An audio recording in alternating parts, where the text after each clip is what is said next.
The topic that has been given to me is, can I stop the reactions of my karma?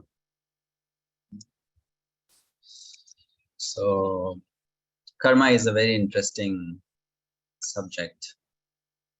And as I have interacted with people from various backgrounds, different religions, different schools of thought, different cultures, there is some understanding of the concept of karma.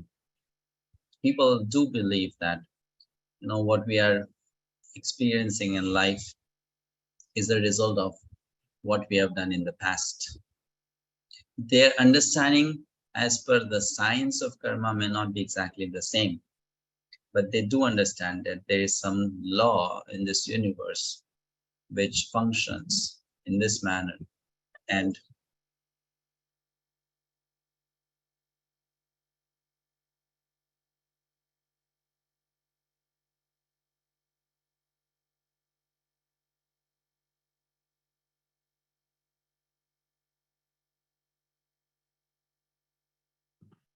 I think we lost Prabhu, but in the meantime, I would encourage everyone to come on camera if you can. Thank you.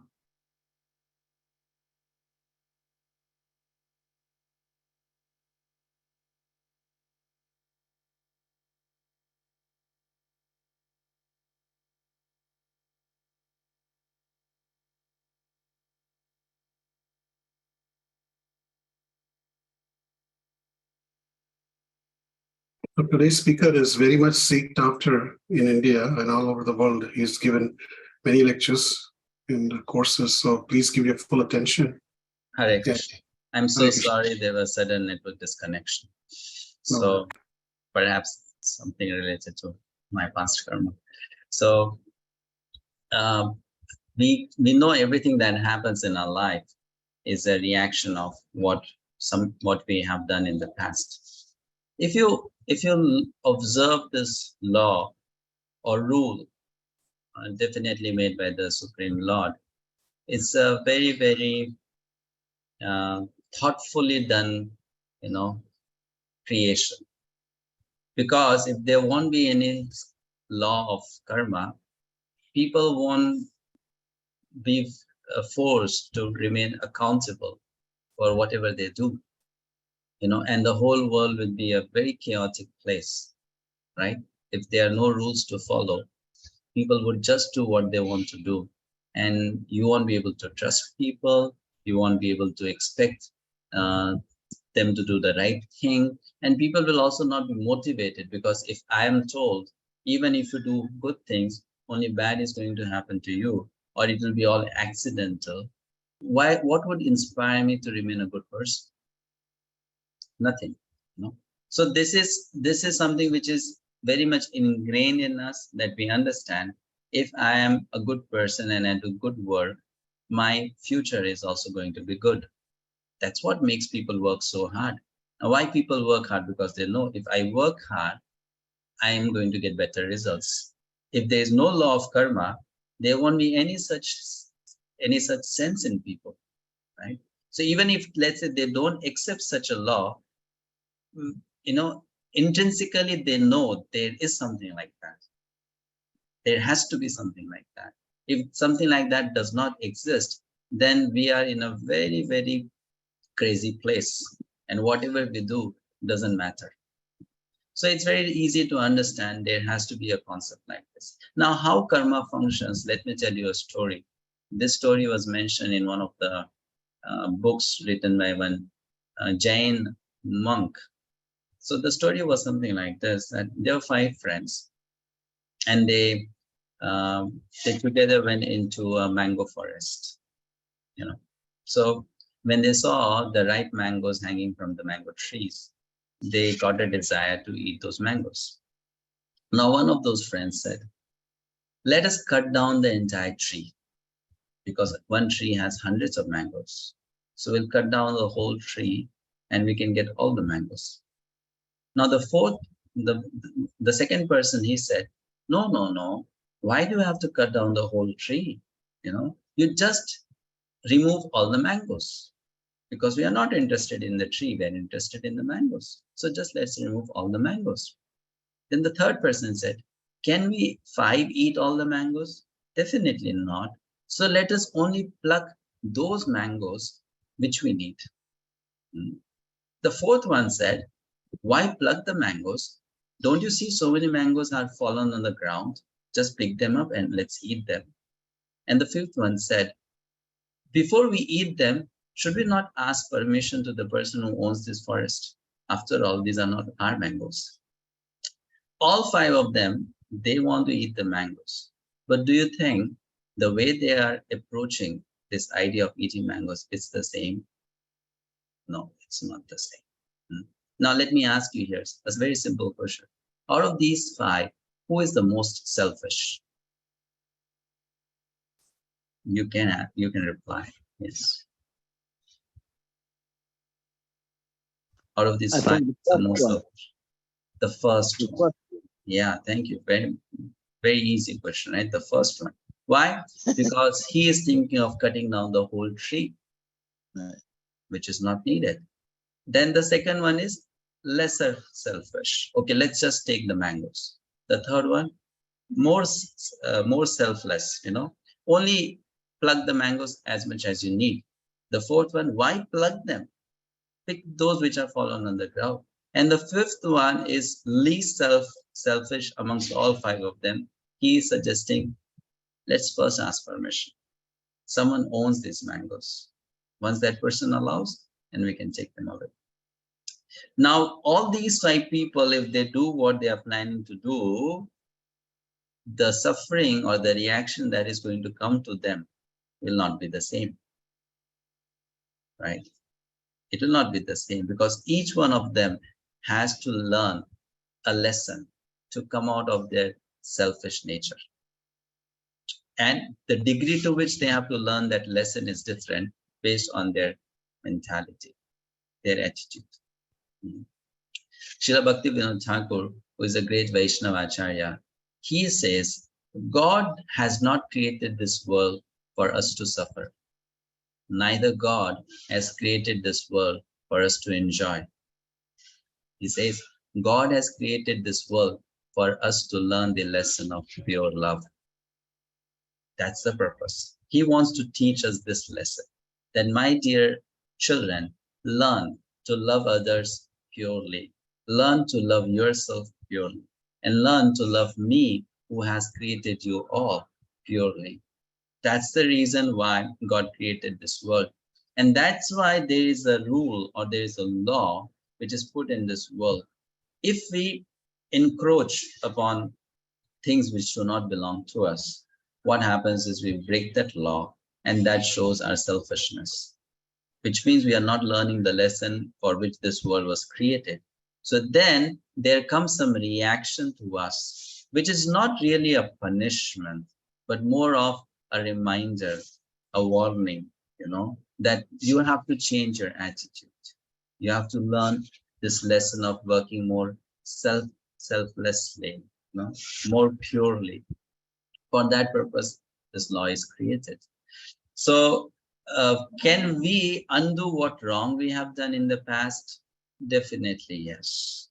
Can we spoil the situation in our life, make it more worse than past? Definitely yes. Because along with our karma, which we have done in the past, there's another factor which is made available to us, and that is called free will. There are 3 things that combine together to make us do what we do. What are those 3 things? First, what you have done in the past. Second, what choice you make in the present. And third, for how much long duration you choose to do a certain activity.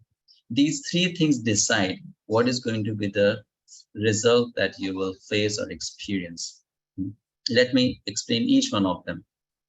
What I have done in the past is like a seed which I have sown, and that seed will germinate into a plant and finally become a tree and give me a fruit. Every single thing we do, not just physically, mentally, as well as verbally. Action can be done by speech, action can be done by body, Action can be done by mind. Karmana, vacha, manasa. Lord Krishna says in Bhagavad Gita. So these three kinds of actions, they are like seeds. And when we do them, we are putting those seeds in the ground or the kshetra of this body. That's spoken in Bhagavad Gita chapter 13. What happens is, in a due course of time, these seeds turn into fruits. Now let me ask you this simple question. Does the lemon seed produce, will the lemon seed produce lemon fruit in the same time as the mango seed will produce a mango fruit? Yes, no? No. No. Yes. Yes? Yes? Are you sure? The lemon trees and the mango trees, they grow in the same time period, in the same duration? No. Mango trees take 15 to 20 years to grow, and then they will produce a mango fruit. Correct? Right. Which means different kinds of seeds fructify in a different duration of time. Likewise, every single action that we do has a particular time period of ripening into a fruit. Some actions, they ripen in few days. Some actions, they ripen in few years. And some actions, they ripen in few lifetimes. Like, to give you another example, I, in my anger, slapped a person. That person can immediately slap me back, which means the fruit came to me after just few seconds, right? Or that person may think, I'm not really in a situation now to slap him back because he's very strong and he's surrounded by his bodyguards. But let me wait. When the right time comes, I'll teach that person a lesson. And that person then may hold that grudge for 20 years. And you know, one day suddenly that person may come back with that same, revenge and slap me back or slap me 2 times or do something else. Now that action produced the fruit, the reaction after maybe then 20 years. Same action, right? But in one situation, immediate fruit. In another situation, fruit is received after 20 years. Sometimes this may also happen after a lifetime. Sometimes after many, many lifetimes. So every action is like a seed and it produces a fruit. Now, we don't know how many actions we have done in the past. We cannot keep a count of it. Every moment we are acting, isn't it? So we don't know what all we have done in the past. And what we have done in the past, that is going to come to our life as a fruit. Every moment it is coming to us. Every moment. In Bhakti Rasamrita Sindhu, Srila Prabhupada quotes from Padma Purana, and he says that any action we do goes through different stages. Bijam, Bhutam, Papam, Apararabdha, Prarabdha. These are five stages, So what happens is, when you do some activity, it gives you 2 final results. One is it gives you a fruit, a reaction, and another, it increases your tendency to do the same activity. Think about it. A person has never smoked a cigarette in his life or in her life. One suddenly one of the friend approaches him or her and says, today you should try smoking. That person will have a lot of hesitation because that person has heard smoking is not good. That person has seen people smoking suffer through lung cancer and whatnot. So that person has some fear. But then that person agrees to try smoking and starts smoking. Now, the next time he or she gets the opportunity to smoke, the fear will be lesser than before. And then next time again, it will be much lesser than before. And one day, smoking will become a very normal habit for that person. He or she will not have any guilt, no hesitation, In Hindi, we say that person will be bindas. No hesitation also. They will in fact say smoking is so cool. Correct? Now, what happened is that action of smoking increased his tendency to smoke or his desire to smoke. So this means that whatever we have done in the past will push us to repeat the same things again and again and again. It is stored in us in the form of technically it is called sanskar, which is a subconscious, it's an impression on a subconscious mind. And that sanskar forces us to act in a certain manner only. We are helpless actually, in that situation. Then our past will force us to act in a particular manner in the present. Does that not happen with us? Yes, it happens with us. So many times we decide, next time I'm not going to talk like that. Next time I'm not going to speak to this person. Next time I'll not react in this particular manner. But when that moment comes, we forget our resolution. We forget our vows, right? We again act in the same manner. Why? Because our past is forcing us to act in a certain manner. Srila Baldev Vidyabhushan in Bhagavad Gita commentary says, this force that comes to us, it is technically called vasana. It forces us, okay? Now, though it forces us, the soul is not helpless, because the soul has another power, and that power is called free will, Ichha Shakti, free will. By this free will, the soul can decide, should I become a slave to my past vasanas, or should I change my course of activities? That free will is a power with the soul, which the soul can use to overrule the forces coming from the past. So this is called free will. And on the basis of that free will, we make the choice. We can make the choice. No, I don't want to shout at this person again. I know this person is speaking wrongly to me, but I don't want to shout. I want to control my anger now. So that's called free will. And that's in my hand. And the third thing is, for how much time you choose to act in a particular manner. That will also decide what you'll face in the future. Coming to the solution now, the free will. How do I increase my free will? Because if the free will is weak, my past will force me to do the same thing again and again.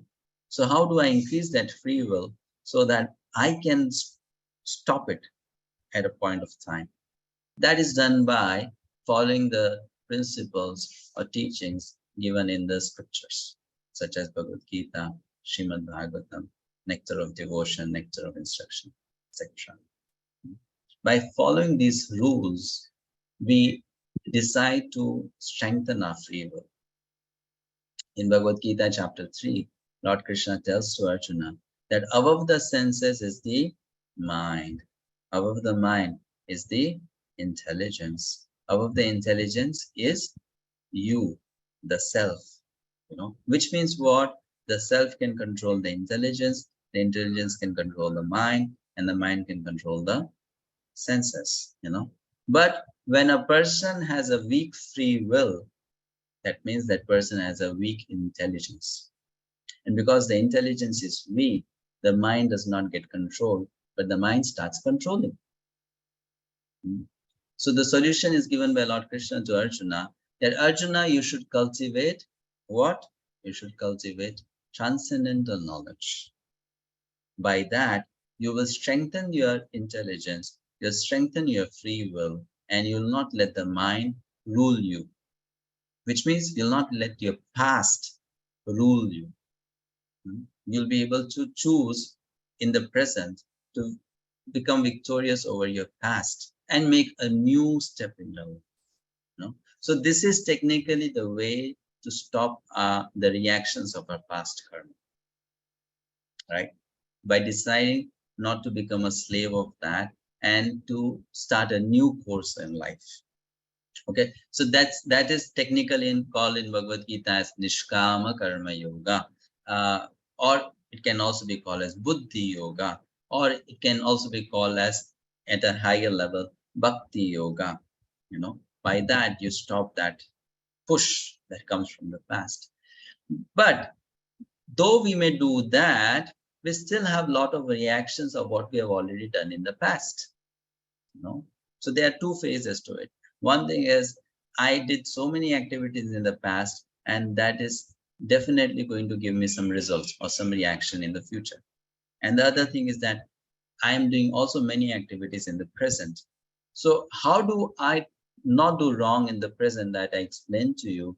We have to make our free will stronger, our intelligence stronger, and then not fall prey to any wrong actions again. But what we have done in the past, something which is not really now, into our hands, we can also come out of it. We can also stop those reactions from falling on our head to some extent by engaging in devotional service. That's the key.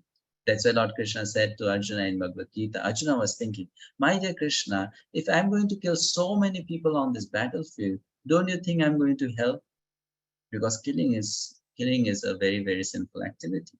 And I'll be killing in millions. So will I not go to hell? And then Krishna says, no, Arjuna, I'm promising you, Sarva Dharman Parityajya Mamekam Sharanam Vraja Aham Tam Sarva Papebhyo Mokshayishyami Ma Sucha. I am promising you that I will deliver you from all sinful reactions. Do not fear. Right? You just surrender unto me. So Krishna is then guaranteeing or promising whatever wrong you have done in the past, if you surrender to me, I will make sure that you don't suffer. Of course, we should know one thing, that it doesn't mean that all our suffering will go away immediately. There will be some suffering with us. That is going to be helpful to us to make progress in Krishna consciousness. So Krishna will not remove that suffering. That suffering will be there because that suffering will inspire us to become a better devotee, right? So I can tell you a story, a real incident. I was in Mayapur a couple of years ago. So the place where I was staying, one young boy came there to meet my host. And I started talking to that boy and I asked some questions to him about how he came to Krishna consciousness, stuff like that. So he told me one very interesting story.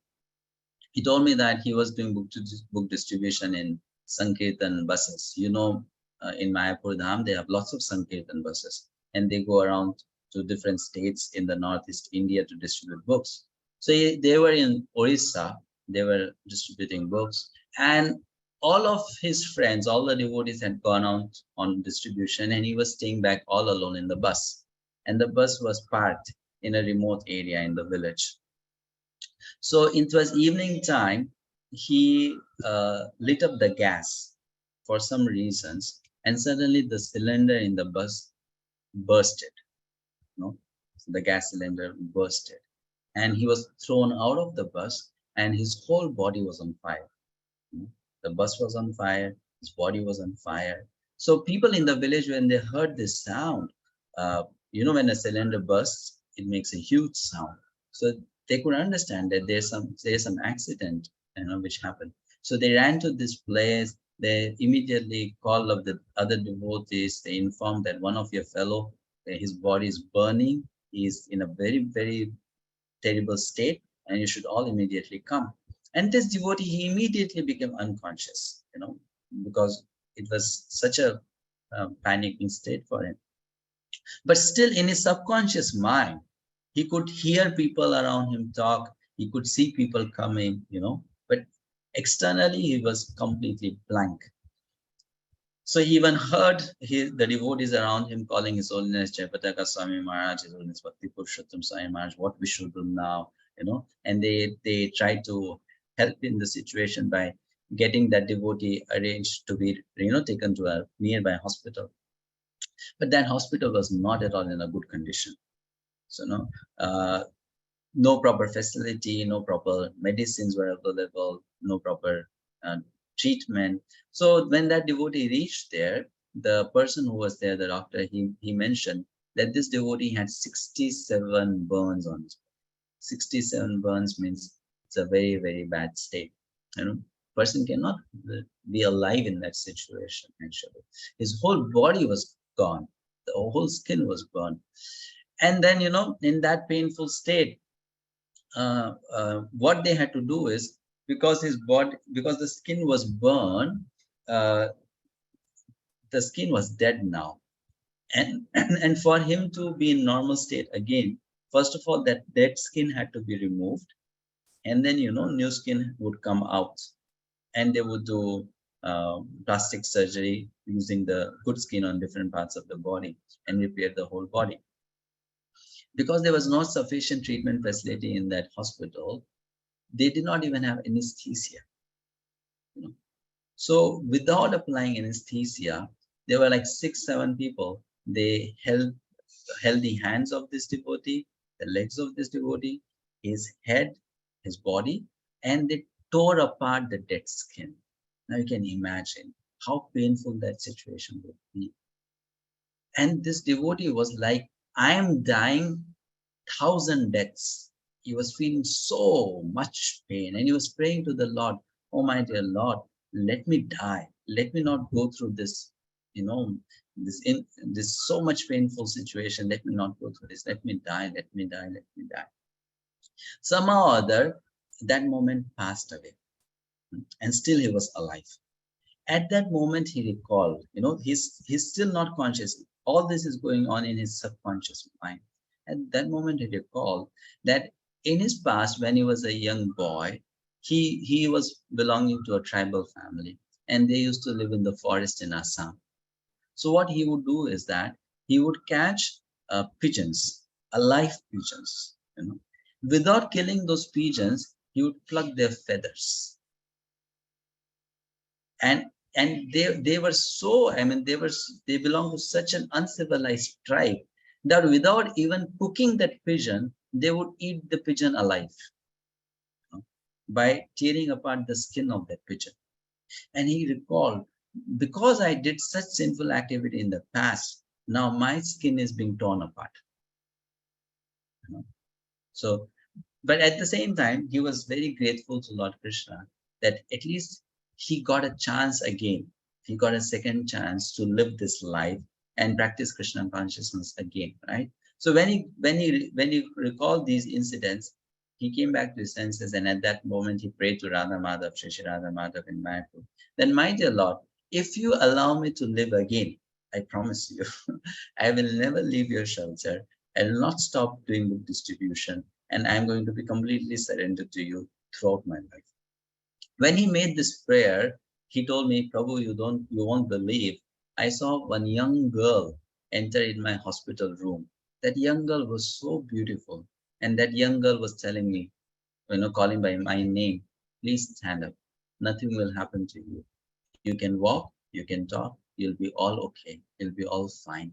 And then that young girl started walking out of the room. And in my astral body, I was walking behind that young girl. And that young girl took me all the way to Sri Mayapur Dham. And that young girl then entered the temple hall in the Mayapur temple. And then that young girl disappeared into Srimati Radharani in the Radha Madhav altar. And I was standing there in the temple hall taking darshan of Radha Madhav. So he said, after I got this dream, he is still in the hospital. He is there for last 15 days. And the situation is so bad. The nurses are thinking he'll not live anymore. The doctors have given up hope. And suddenly after he gets this dream, after 30 minutes, this person is on his legs. He's walking. He's walking and he's talking. It's all normal. When the nurses come in, they are shocked for their life. How is it possible that you are now walking? We had to carry you to the toilet. You could not, you could not move an inch. And now you are able to completely walk. This is a miracle. How did it happen? He said, even if I explain to you, you'll not understand how did it happen, But then this is what happened to him. So we understand, you see, Krishna removes our suffering, but at the same time, there are certain sufferings that Krishna keeps so that it helps us to become a better devotee and more surrendered to Krishna, But still, he promises that whatever wrong you have done in the past, by his mercy, by his grace, it will be considerably reduced, and we will experience only what we have to experience or what we need to experience to become a better lover of Krishna. That's not really a punishment then. That is more of an opportunity given to us to become a better devotee, better devotee, right? So this is the process that we have to take to Krishna consciousness, the science of devotional service. We need to follow the teachings given in Bhagavad Gita, and we need to every day chant the holy name, the Hare Krishna mantra. Hare Krishna, Krishna Krishna, Hare Hare, Hare Rama, Rama Rama, Hare Hare. Keeping the faith that by engaging in this process, we are doing two things. We are reducing the reactions of what we have done in the past. And second, we are also not creating a new karma. We are not starting a new karma. This is something which is spoken in all the religions. Few weeks ago, I was in Middle East. I visited two countries, Bahrain and Saudi Arabia. So in Bahrain, Krishna consciousness is given much more permission than in other countries for devotees to practice. They also have a temple there. So we went to one mosque there, which is quite friendly because it allows visitors. It allows all kinds of people to come into the mosque. When I went there and I was being guided inside the mosque by one localite, then he was explaining to me the process given in Quran for their elevation. And he mentioned to me exactly the same thing, that in Quran also it's mentioned that the day you surrender yourself to Allah, that day you have to decide that from today I'll do no more sin. And you find the same thing mentioned in Bible. Lord Jesus Christ told the same thing to his followers, that whatever wrong you have done in the past. Now you should not commit anything wrong again. And we find the same thing Lord Chaitanya telling Jagai and Madai. Jagai and Madai went to Lord Chaitanya and said, we have done so many sinful activities, there's no end to it. So how will we be saved? How will we be delivered? And Lord Chaitanya told them something, that don't worry of what wrong you have done in the past. I'm taking care of that. But I request you, don't do wrong again. Right? So you find that mentioned in Quran, you find that mentioned in Bible, you find that Lord Chaitanya telling to Jagai and Madai, and you also find that Srila Prabhupada telling to his disciples at the time of initiation. Before you were initiated, whatever you did, okay, that's something you cannot really now control now. But now, because you have decided to live a pure life, then you should not do such things again. Right? Find the same principle. So this principle is actually an eternal principle, because it is what Lord Krishna mentions in Bhagavad Gita, that whatever you have done in the past, I'll take care of that if you surrender to me. And whatever you are going to do in the present, you have to take care of that based on the knowledge you have received from Bhagavad Gita. How should I act? Isn't it? What should be the art of working? That's why Srila Prabhupada in Bhagavad Gita, in chapter 3, Karma Yoga, he teaches or tells, we should all learn the art of work, how I should work, so that my work, it does not produce new karma. It does not produce problems for me in the future. How I should work. What is that science? That is explained. So because this is a very, very interesting topic, important topic, and a complex topic, actually I thought that I would give more time to question answers than what was scheduled. And so that's why I'll stop here now, and I'll open the floor to receive questions from you, so that we can help devotees understand the subject more in a practical manner. Yes, thank you. So let's see if anyone has any question or comment. Hare Krishna, Prabhu. Thank you so much for such an insightful class. Before we move to the question and answers, Prabhu, I would just maybe take 30 seconds to announce the upcoming programs. That is okay.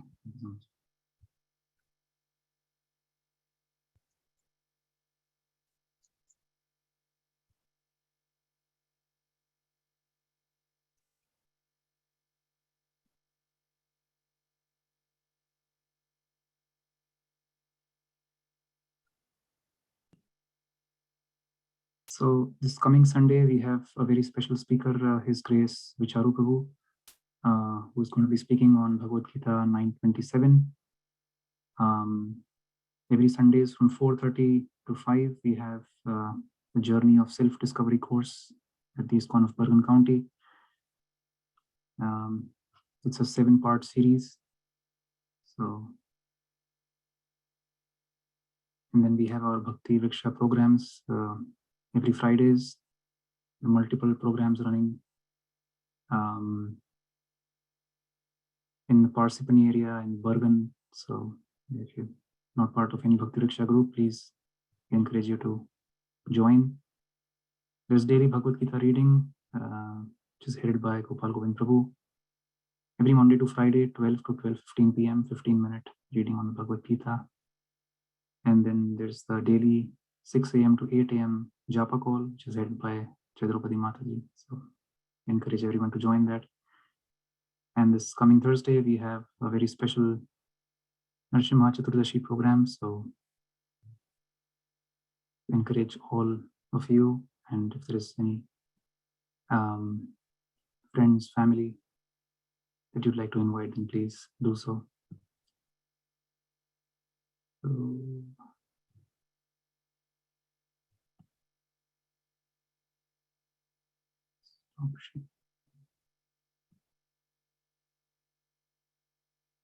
All right. Before we move on to the question and answer section, Prabhu, I'll just take a quick minute and summarize what you said. So you spoke on karma, how it was a very thoughtfully done process, because if we don't have the law of karma, then people are not going to be held accountable for their actions. So just like if you want to drive on the road, there's traffic laws. So there has to be a law of karma, which is subtle. We don't see it, but it is definitely there. So we can be held accountable. And also you spoke about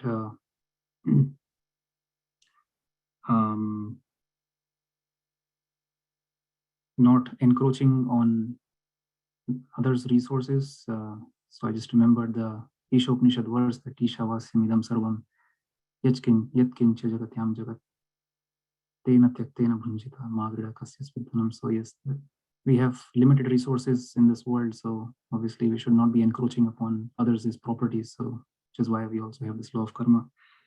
And then you spoke about how we can change the karmic reactions of our past. You spoke about free will. The soul always has free will, so it can always choose to overrule the vasanas, the previous impressions of the mind. And you spoke about strengthening free will, so following the instructions of scriptures and understanding that the soul is always the highest in the hierarchy. Above the senses is the mind, above the mind is the intelligence, and above the intelligence is the soul. And finally, you said that you spoke about faith in the process of devotional service, how it can reduce the reactions of the past, and also it can help us in not creating any further bad karma. So thank you so much, Prabhu. I'll open the floor for any questions that you have. So please feel free to type either in the chat section, or you can raise your hands, ask Prabhu directly. Thank you.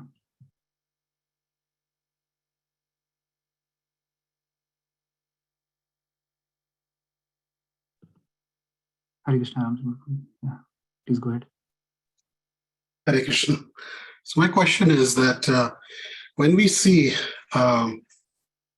people dying in collectively, let's say a plane crash or earthquake, what is it? Like everybody's karma coming together at the same time, and it happens, or sometimes we see some people getting killed in wars, and is it just that their reactions, the children's reactions, were because of their bad karma? How do we digest this? Like, is God that, is he not merciful that he's letting all this happen? Can you explain how individual karmas I can understand, but how does a group collective karma? Thank you, Prabhu. Hare Krishna. So actually, the topic of karma is very complicated and complex. In Mahabharata also, it is mentioned by Yudhishthira Maharaj himself that, and even Vishnu Pitama, it's very difficult to understand how karma works. But we should know that there are different kinds of karma. There is individual karma, there is family karma, there is tribe karma, there is state karma, there is religion or race karma, there is nation karma, There's karma of the whole planet. So there are two approaches explained in the scriptures. One is your individual, and the other is called collective, or also known as group karma. So when I'm associated with people around me, whatever they do is also going to leave an impact on me. Now I may say, well, it's not my fault after all, but it is your fault because you are amongst those people. You are there because of your own past karma. No? So that's called collective karma.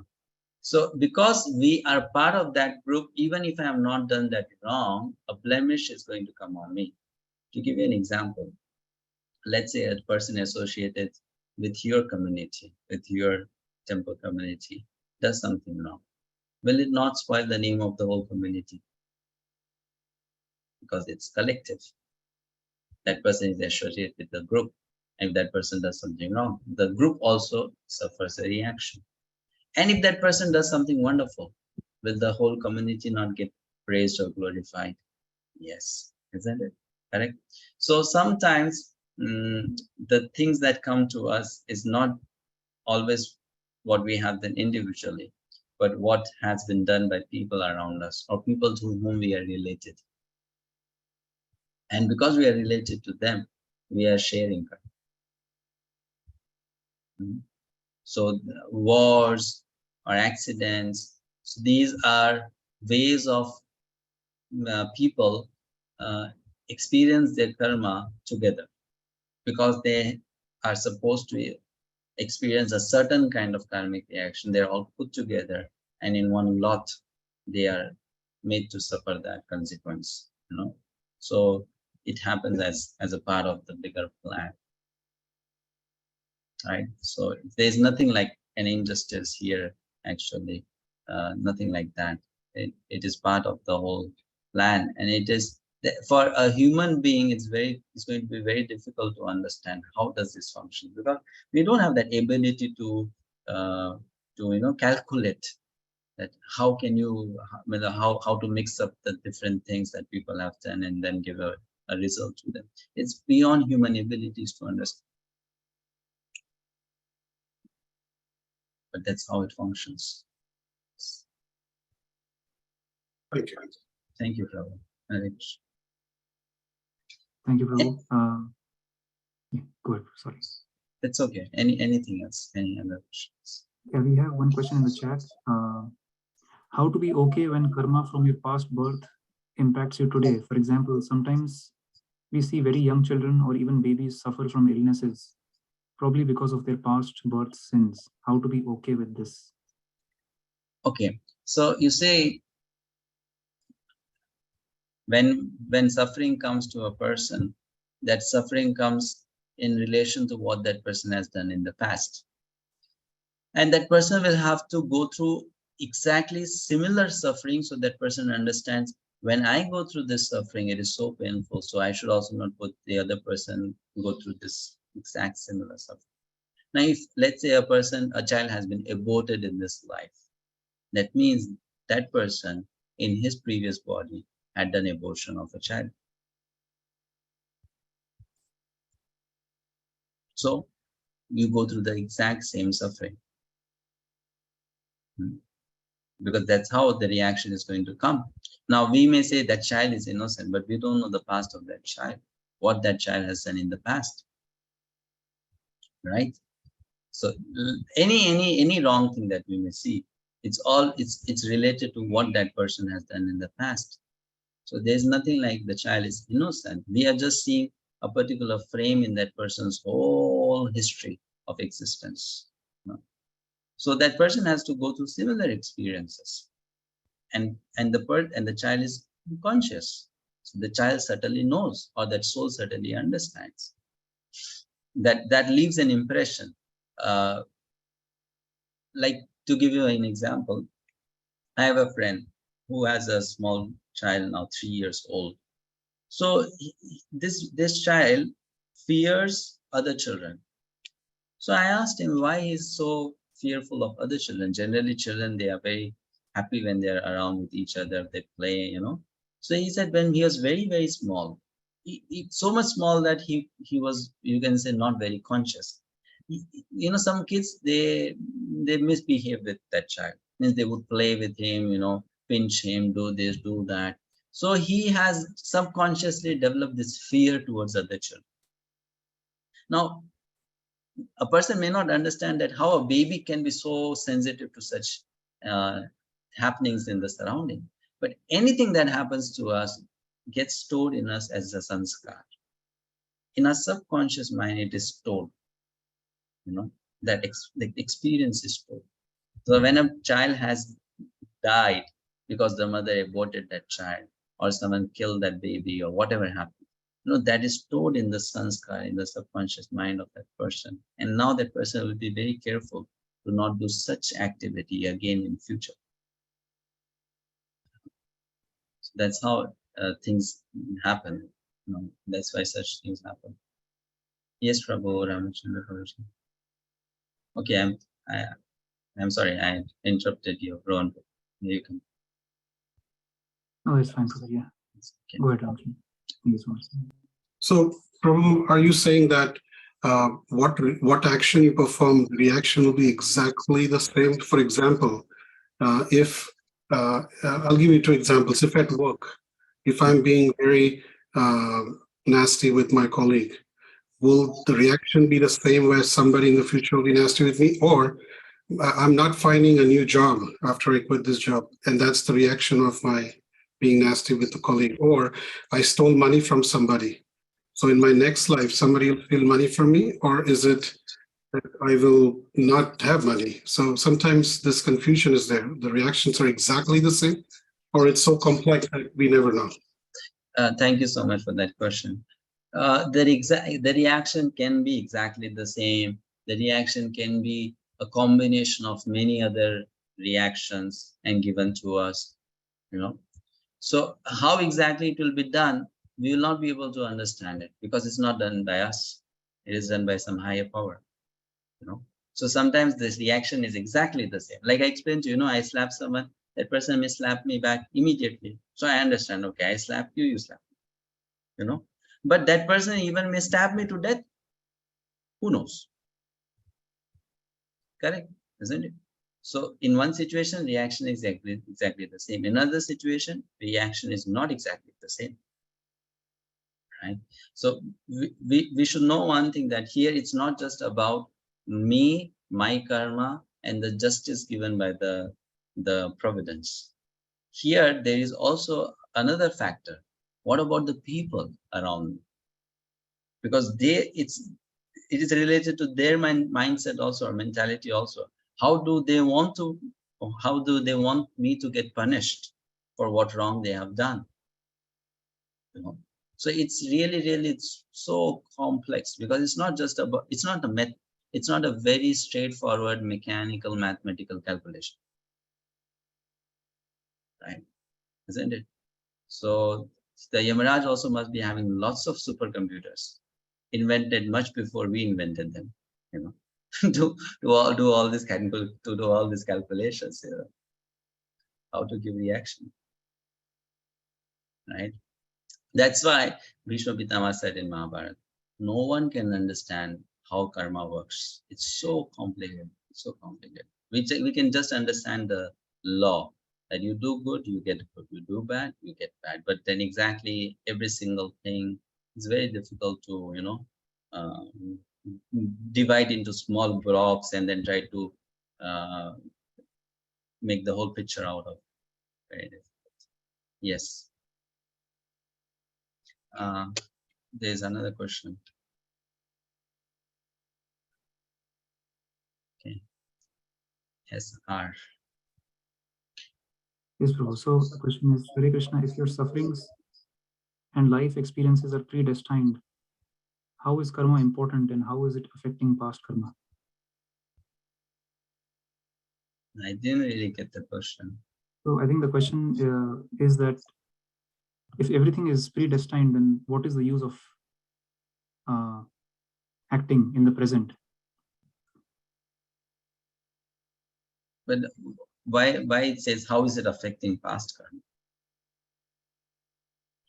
I mean, Our past karma cannot be affected, no? Means you are.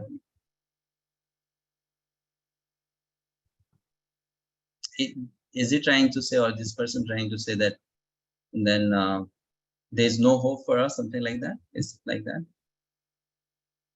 Yes, Prabhu. So Okay. Anyway, maybe I don't know if you joined at the right time in the meeting. I already explained in the class, there is a past karma which will push you to do some things, but then you have your free choice in the present also. And you can choose not to act as per those past, pushes or forces. So you can always bring a change. You can always work over it. That is there. So we are understanding karma because we should know my present is because of what I did in the past. So just like my present is because of what I did in the past, my future depends on my present. And that present is in my control to some extent, not fully, but to some extent, And if I can control it, if I can make it better, my future will be better. That's the point. And it flows in the logic. If my past is affecting my present and I have a control over my present will control my future or will produce my future. So if I change myself, I decide to change myself, and that power the soul has, as I mentioned, that the ability to make that choice, free will, is there with the soul. The soul can do that, can choose to do that. So then the soul can come out of this cycle of action and reaction. It's possible. Can undo that. Yes.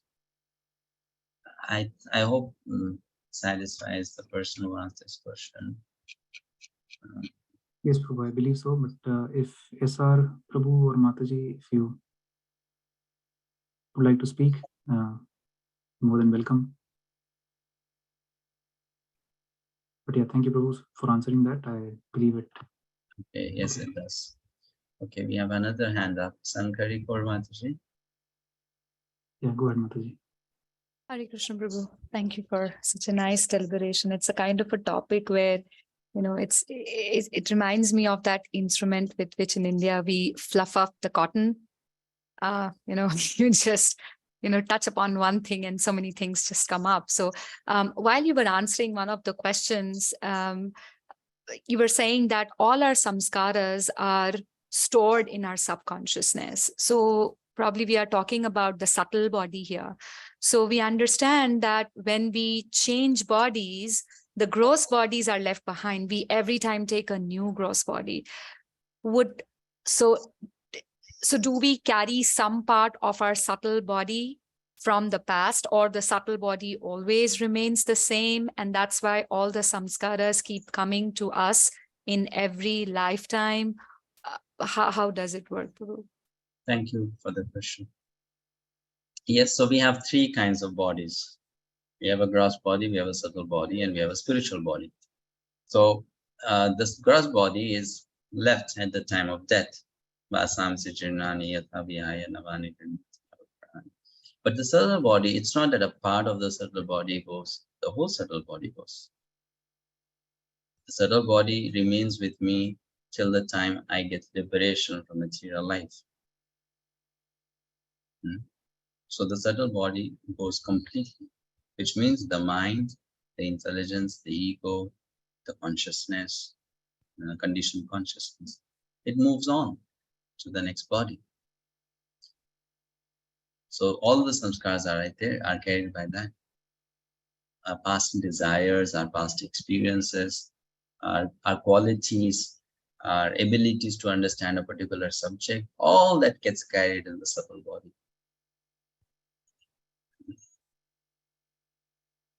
So, Prabhu, I have a follow-up question on that. It is said that when we take initiation, all our past karmas are absolved. So my question is, these samskaras, do they also get affected by this transcendental procedure, or, does it help us in any way alter some of the consciousness that are not desirous, maybe get better of our anarthas in some way? Yeah, thank you. So your question will be explained in two parts. First, when you say all our past karmas are dissolved, so we should know, not really all our past karmas are dissolved. Only those karmas which are needed to be dissolved get dissolved. Because our body itself is a product of karma. If all our past karmas would get dissolved, on the day of initiation, you would disappear. Right? So all our past karmas don't get dissolved. Only those which are needed to be dissolved get dissolved. And that also depends on to what level that person surrenders to Krishna and the Guru on that day or through that process, right? Now, do our sanskars get affected? Definitely, yes. That's why there is a process of building new sanskaras. So during the type of initiation, we get Panchavidha sanskar, 5 kinds of sanskars happen during the time of initiation. And these sanskars, they have a strong impact on the consciousness and on the subtle body of the jiva, which means that person's way of thinking changes, that person's way of desiring changes. And when that person's way of designing and thinking changes, that means that person's, functioning changes and his actions will also certainly change.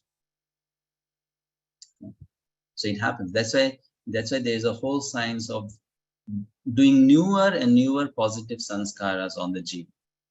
Initiation is only one of them. As such, there are 16 sanskaras which a person has to go through. Sodasha sanskara. So these sanskaras, when I'm creating a new positive impression on my subconscious mind, that new positive impression is deleting away the past bad impression. Right? So now my way of thinking, behaving, feeling, desiring will change, and that will change me completely.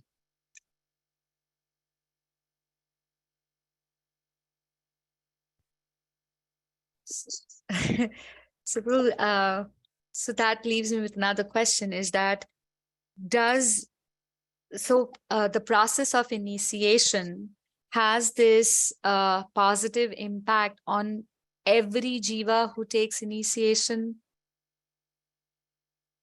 Yes, but again, it will work to the extent that jiva decides to surrender.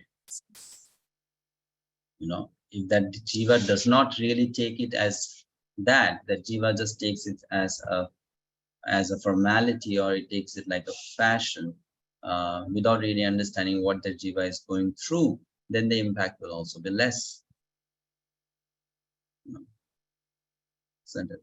Like, to give an example, nowadays people are talking about living in the moment. So they say when you're eating an apple, you should bite into that apple so sensitively that you can feel the water coming out of the apple, going into your teeth, into your tongue, and you should try to relish every single drop of that rasa, isn't it? Now, what is that basically? It is basically programming yourself to make that apple leave a greater impact on you, isn't it? Correct? When I'm doing it more consciously, it is going to leave a greater impact on my subconscious mind. Likewise, if a person goes through the process of initiation in a very unconscious manner, so the impact will also be small or less. But if that person is really, really feeling that, from today I'll be a different person, my life has changed, I've been initiated, I'm so fortunate, I'm so blessed, my new life is beginning now. And if that person is kind of drenching himself into those positive thoughts, then the impact will be much more.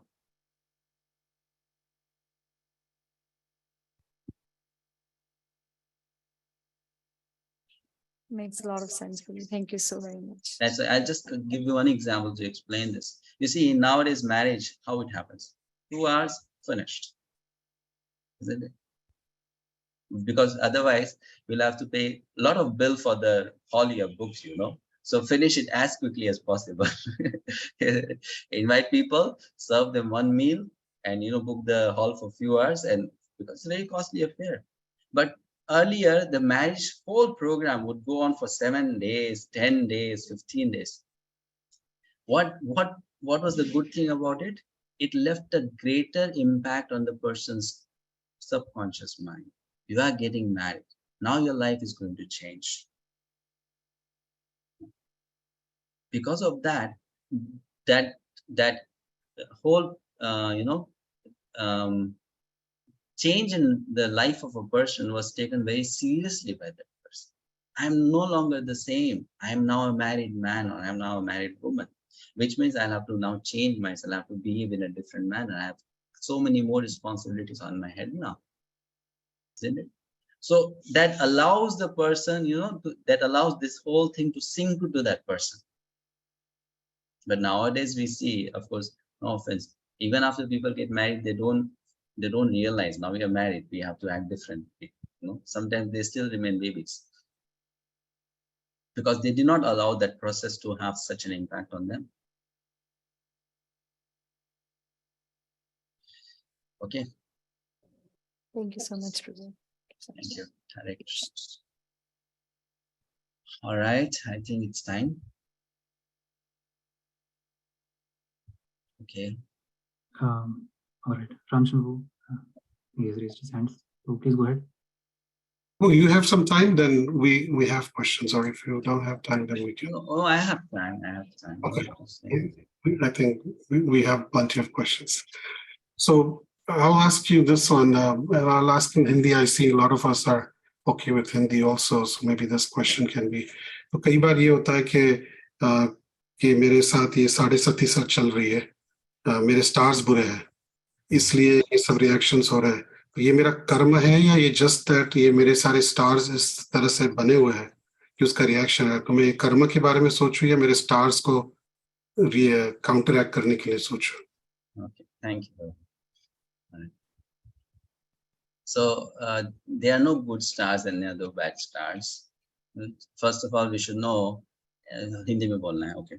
Astrology जो है या ज्योतिष जो है वो ये decide नहीं करती है कि हमारा रिएक्शन क्या होगा. That is only a map, है ना. वो केवल एक मैप है. जो नक्षत्र हैं जो हमको आसमान में दिखते हैं वो केवल एक मैप के रूप में आपको दिखाते हैं कि आपका पास्ट क्या था और उस पास्ट के कारण आपका अभी फ्यूचर क्या होगा. दे आर नॉट, वो कंट्रोल नहीं कर रहे हैं, वो डिसाइड नहीं कर रहे हैं, वो मैप के रूप में आपको दिखा रहे हैं.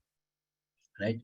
तो अभी जब हम कहते हैं कि हमको इन प्लैनेट्स को खुश करने से हमारा कर्म चेंज हो जाएगा क्या, बेसिकली हम उन प्लैनेट्स को खुश करके क्या कर रहे हैं.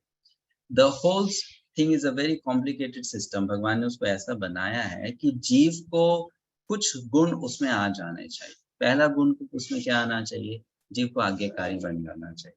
दूसरा गुण क्या आना चाहिए, जीव को समझ जाना चाहिए कि मेरा सुख इस पे निर्भर करता है कि जो हायर पावर्स हैं वो मुझसे खुश है कि नहीं. अल्टीमेटली भगवान मुझसे खुश है कि नहीं. Right, correct. तो देयर इज भगवान है, भगवान के नीचे देवी देवता है और उनके नीचे मनुष्य है.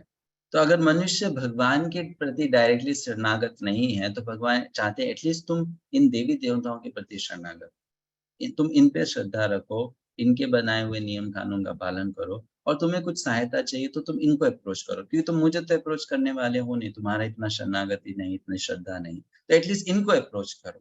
तो वो प्लैनेट्स क्या है, वो अलग अलग देवी देवता ही हैं, है ना, जिनके पास में हायर पावर्स होती है. तो जब मैं उस प्लैनेट की पूजा करता हूँ, मैं बेसिकली उस देवी देवता से कहता हूँ प्लीज क्षमा कर दो, गलती हो गई, आई नो मैंने कुछ बुरा कर्म किया है, उसका रिएक्शन मुझे मिलने वाला है, बट अब मैं वॉलेंटरीली आपके पास आ रहा हूँ और आपसे क्षमा याचना कर रहा हूँ कि मुझसे गलती हुई, तो आप प्लीज उस रिएक्शन को कम कर दीजिए, और बदले में मैं आपके लिए ये पूजा करूंगा, बदले में मैं ये डोनेशन दूंगा, बदले में मैं ये करूंगा, ये करूंगा, ये करूंगा. राइट.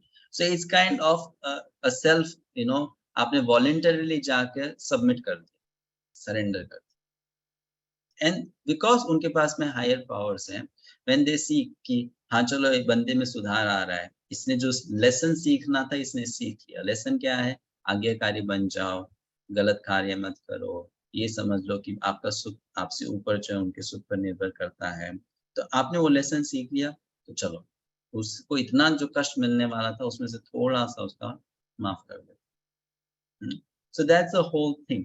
तो या तो हम ऐसा करें कि हम देवी देवताओं के पास में जाएं, हम अपना चार्ट दिखाएं और हम जाने कि हमारे लाइफ में किस प्रकार की प्रॉब्लम चल रही है, या फिर हम डायरेक्टली भगवान कृष्ण के पास जाएं, उनको सरेंडर हो जाएं, एंड हम उनसे कहें कि अब गलती होगी, अब मैं ऐसा कुछ बुरा नहीं करना चाहता हूँ, so you please help me. ठीक है, आज के समय में actually astrology is a very good science and a very genuine science. नहीं, आज के समय में लोगों ने उसको एक वो पैसा कमाने का साधन बना लिया है, इसलिए वो जैसा होना चाहिए वैसा नहीं है।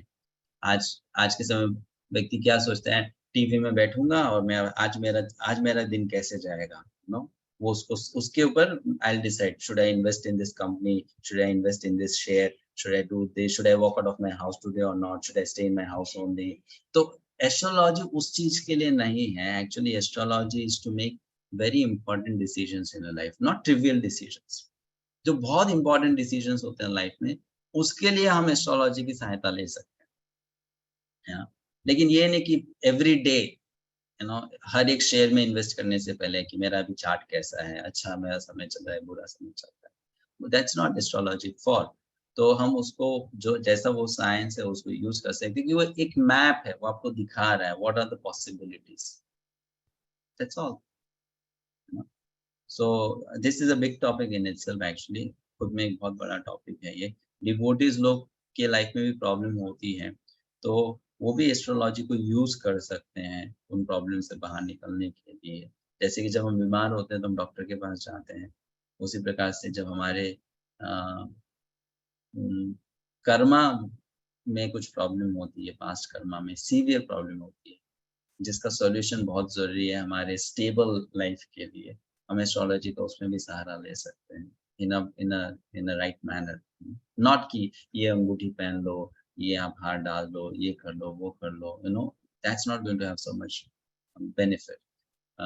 और वो वैष्णव तरीका भी नहीं है, लेकिन वैष्णव तरीका भी है प्रॉब्लम्स का समाधान करने का, तो हमको उसको अपनाना चाहिए। Thank you. Thank you, Paul. SR का और एक क्वेश्चन है, it's on the chat, everyone can read it. What is bad karma? Does bragging, competing with another human, being self-centered, does that count as bad karma? Okay, thank you. तो what is bad karma? अभी good and bad कौन decide करता है? आप एक देश में रहते हो, so इस देश में क्या नियम कानून है, कौन डिसाइड करता है? उस देश की सरकार डिसाइड करती है, the government decides it. You don't make the rules, the government make the rules.